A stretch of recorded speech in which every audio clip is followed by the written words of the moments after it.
На плажата Бали во градот Тајпеј има годишна вежба со која Тајван се подготвува за можен напад од Кина.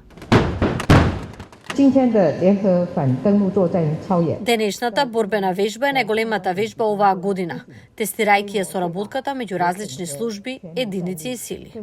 Потоа, кинеската државна телевизија објави дека министерот за надворешни работи Чин Ганг ќе биде заменет од неговиот претходник Ванг Ји по само 7 месеци на таа функција.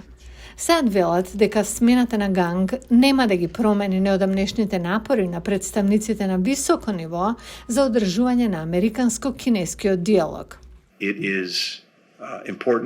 За нас е важно одговорно да управуваме со овој однос, кој започнува со дипломатија и ангажирање. Јас ке работам со кој да е релевантен кинески колега.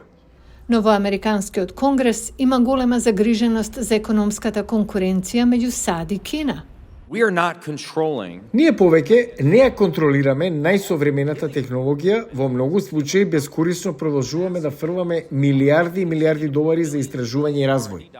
Како дел од својата дебата за годишниот нацрт закон за трошоци на одбраната, Сенатот донесе неколку клучни мерки со кои се бара од американските компании да пријават инвестиции во кинески технологии, како што се полупроводници и вештачка интелигенција, потек што Кина го осуди.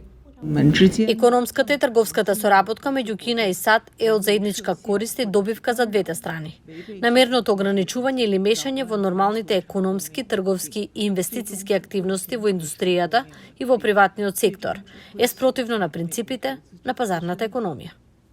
Но неодамнешно истражување на Центарот Пју покажа неполни погледи за Кина низ светот, односно 71% од анкетираните возрастни лица се изјасниле дека Кина не придонесува за глобален мир и стабилност.